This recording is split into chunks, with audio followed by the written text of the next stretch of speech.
कहानी शुरू होती है अधूरी मंजिल का योद्धा। आरव की कहानी एक छोटे से गांव में रहने वाला एक लड़का था। आरव, उसका सपना था एक बड़ा मोटिवेशनल स्पीकर बनना, लेकिन उसके आसपास हर कोई कहता था, गांव का बच्चा शहर में जाकर क्या कर लेगा, इतनी अंग्रेजी भी नहीं आती, छोड़ दे ये सपने। पर आरव के अंदर एक आग थी, कमजोरियों से नहीं, अपने सपने से लड़ने की। पहला कदम सबसे कठिन, 16 साल की उम्र में उसने शहर जाने का फैसला किया। पॉकेट में सिर्फ 800 रुपए, एक छोटा सा बैग और दिल में बहुत सारा डर। शहर पहुंचते ही रियलिटी सामने खड़ी थी, ना रहने की जगह, ना काम, ना पहचान। उसने एक ढाबे में बर्तन धोने का छोटा सा काम पकड़ा। रात में वही ढाबे के कोने में बैठकर यूट्यूब पर मोटिवेशनल स्पीचेस सुनता, उनकी नोट्स बनाता और आईने के सामने प्रैक्टिस करता। लोग हंसते थे, कभी एक्सेंट पर, कभी कॉन्फिडेंस पर, कभी उसकी गरीबी पर आरव हर बात को एक ही लाइन में बदल देता था, जर्नी मुश्किल है पर नामुमकिन नहीं।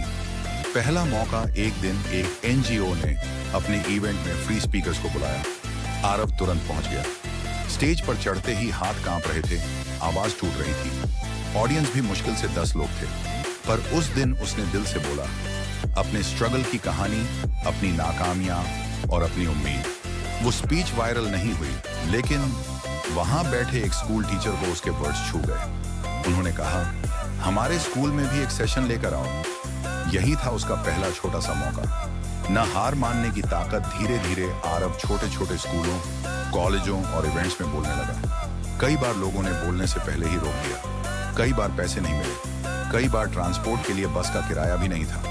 एक शाम बहुत थक कर उसने सोचा, शायद लोग सही कहते थे, मैं ये नहीं कर सकता। लेकिन अगले ही पल उसे अपने ढाबे वाली खुद की लाइन याद आई, जर्नी मुश्किल है पर नामुमकिन नहीं।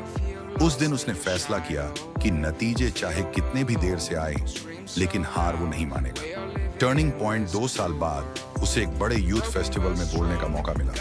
हॉल में 1000 से ज्यादा स्टूडेंट थे। उसने पूरी ऊर्जा से कहा, सपनों का रास्ता हमेशा आसान नहीं होता, लेकिन आसान रास्ते इतिहास नहीं बनाते।